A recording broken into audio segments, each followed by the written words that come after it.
Hai semuanya, hari ini saya pengen ngobrol santai tentang sesuatu yang mungkin sering banget kalian alami, atau mungkin kalian sendiri juga sering mikir. Efek lagu sedih pada emosi kita itu sebenarnya baik atau buruk sih? Kadang-kadang kita dengar lagu sedih terus malah ngerasa tenang, tapi ada juga yang bilang, itu bikin suasana hati makin down. Jadi, mari kita coba bedah bareng-bareng dari sudut pandang yang sederhana tapi tetap asik. Jadi gini, coba deh kalian bayangin dulu. Lagi di kamar sendirian, mungkin suasana lagi gak enak. Capek atau sedih karena sesuatu, terus kalian buka playlist dan dengerin lagu yang liriknya nyeritain patah hati, kehilangan, atau perjuangan hidup yang berat. Gimana rasanya? Ada yang langsung ngerasa lega, kayak aku gak sendirian, tapi ada juga yang malah tambah sedih dan pengen nangis. Nah, itu yang mau kita kupas sekarang. Sebelum kita bahas efeknya, saya pengen kasih tahu dulu, kenapa sih kita suka sama lagu sedih? Padahal kan kalau dipikir logis, kita tuh biasanya pengen bahagia dan jauh dari rasa sedih. Tapi anehnya, banyak orang justru nikmatin lagu-lagu yang bikin hati mellow. Ini sebenarnya ada hubungannya sama otak kita loh. Otak kita suka sama cerita, sama musik yang bisa ngomongin apa yang kita rasain, terutama yang susah diungkapin dengan kata-kata sehari-hari. Musik sedih itu kayak jembatan yang nyambungin perasaan kita dengan sesuatu yang lebih dalam. Kadang kita nggak bisa cerita langsung ke orang, tapi lewat lagu kita bisa merasa dimengerti. Otak kita juga merespons musik sedih dengan cara yang unik. Penelitian menunjukkan kalau dengerin lagu sedih bisa memicu pelepasan hormon seperti dopamin dan prolaktin.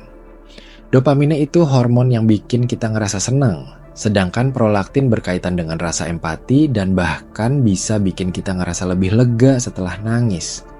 Jadi, kalau kalian pernah ngerasa lega banget abis dengerin lagu sedih dan nangis, itu bukan cuma perasaan doang, tapi ada proses kimiawi di otak kalian.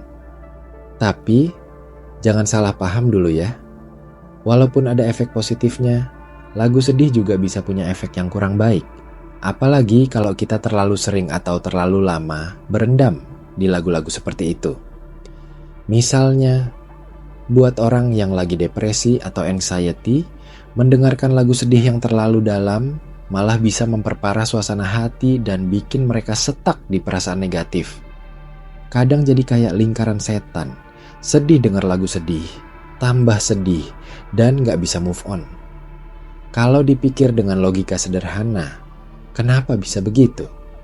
Karena otak kita itu memang sangat sensitif terhadap stimulus dari luar, termasuk musik. Kalau yang masuk itu suasana hati negatif terus-menerus, lama-lama otak kita bisa nempel. Dan jadi kayak kebiasaan, membuat perasaan sedih itu terasa makin melekat dan susah lepas.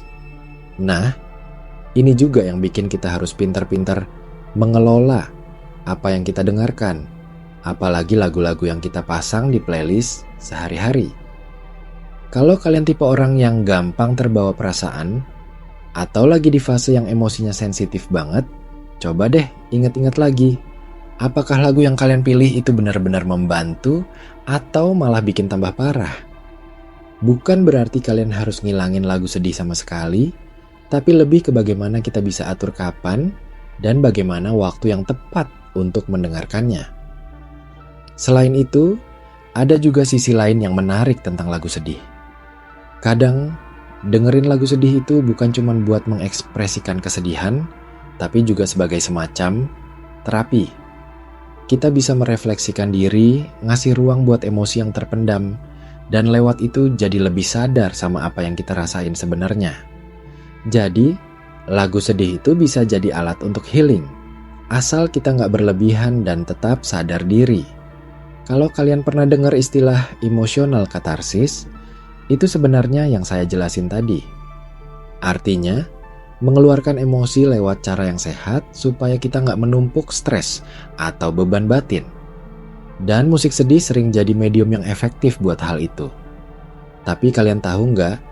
Efek lagu sedih juga sangat bergantung sama konteks dan kondisi psikologis kita. Misalnya, Kalau kalian lagi happy dan santai, dengerin lagu sedih kadang malah bikin kalian mikir lebih dalam atau merasa lebih peka sama perasaan orang lain. Tapi kalau lagi down banget, lagu sedih kadang malah memperdalam kesedihan dan bikin kita sulit untuk bangkit. Jadi, sama seperti makanan, lagu sedih itu kayak obat. Manfaat atau bahayanya tergantung dosis dan kondisi tubuh. Saya jadi ingat cerita beberapa teman yang bilang, mereka suka dengerin lagu sedih waktu lagi galau, tapi setelah beberapa waktu merasa lebih kuat dan bisa terima keadaan. Tapi ada juga yang cerita sebaliknya.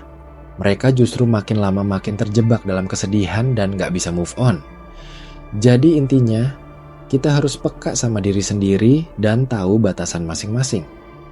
Nah, kalau sekarang kalian mikir logis, kira-kira kenapa ya manusia butuh musik sedih yang bisa bikin air mata keluar? Padahal kan itu rasa sakit. Apa sebenarnya yang dicari di balik kesedihan itu?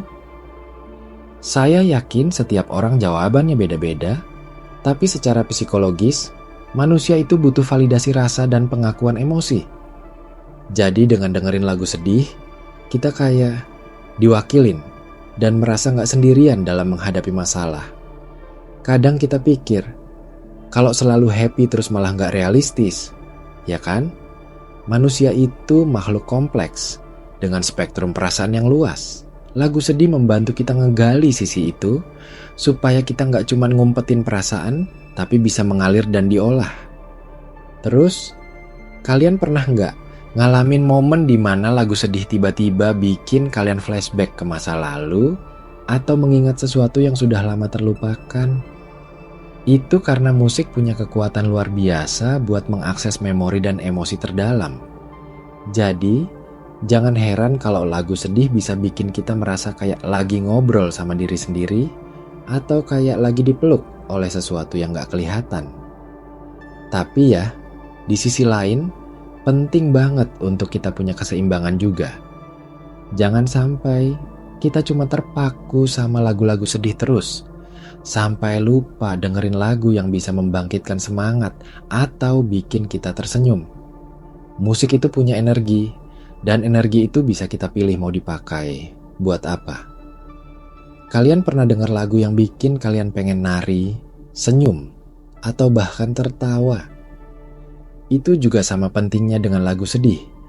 Karena hidup ini bukan cuma soal menangis dan meratapi, tapi juga soal kebahagiaan, perjuangan, dan harapan. Tapi balik lagi, musik sedih punya tempatnya sendiri. Kadang di saat kita lagi butuh me time atau refleksi, lagu sedih bisa jadi sahabat terbaik yang nemenin perjalanan batin kita. Jadi jangan dipandang sebelah mata. Kalau kalian sekarang lagi ngerasa stuck atau bingung, kenapa suka dengerin lagu sedih? Coba deh pikirin lagi apa yang kalian cari sebenarnya. Apakah cuma pengen melepaskan rasa? Atau malah pengen mengerti diri sendiri lebih dalam? Kadang dari situ, kita bisa mulai proses healing yang lebih bermakna. Saya juga pengen kalian sadar kalau semua perasaan itu valid. Nggak ada perasaan yang salah.